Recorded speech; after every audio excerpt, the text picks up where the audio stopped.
सुस्थ त्वचा पाई मसूर डाली रे प्रस्तुत करंतु एही 5 प्रकारर फेस पैक देखाजिबे अति आकर्षणीय।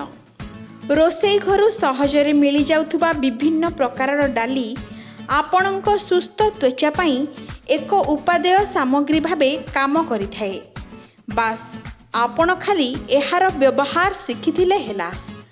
मसूर डाली, चना डाली, बुट डाली भली विभिन्न प्रकारर डाली त्वचार समस्या को दूर करिबारे बेस साहाय्य करिथाए। आज आमे आपणको मसूर डालीर फायदा संपर्क रे किछि टिप्स देबाकू जाउछु। मसूर डाली पेस्ट सह कंचा क्षीरर फेस पैक आपणको रुखा सुखा त्वचा को सतेज रखिथाए। मुखमंडलर छिद्र दूर करिथाए। आपणको त्वचा को चमकदार बनाइबा एवं टैन दूर करिबारे साहाय्य करिथाए। केवल एतिकी नुहे, त्वचा को सफा एवं नरम रखिबा, एहाकू पोषण देबा सह मुखरू तेलिया अंश दूर करिथाए। त्वचा को मुलायम रखिबा पई मसूर डाली पाउडर सह क्षीर, हळदी और 3 बुंदा नड़िया तेल मिसाई 2 मिनिट जाए चेहरा रे लगाई छाड़ी दियंतु।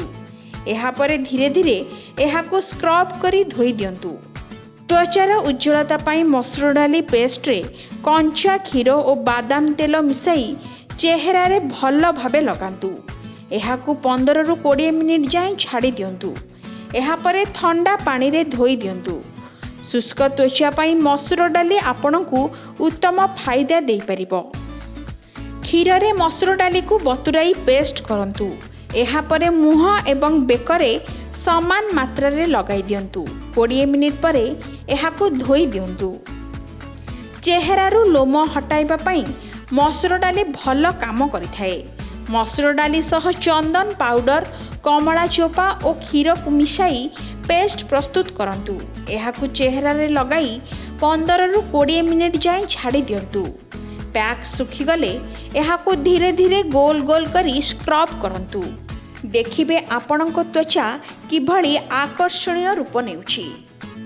ब्यूरो रिपोर्ट, के न्यूज ओडिशा।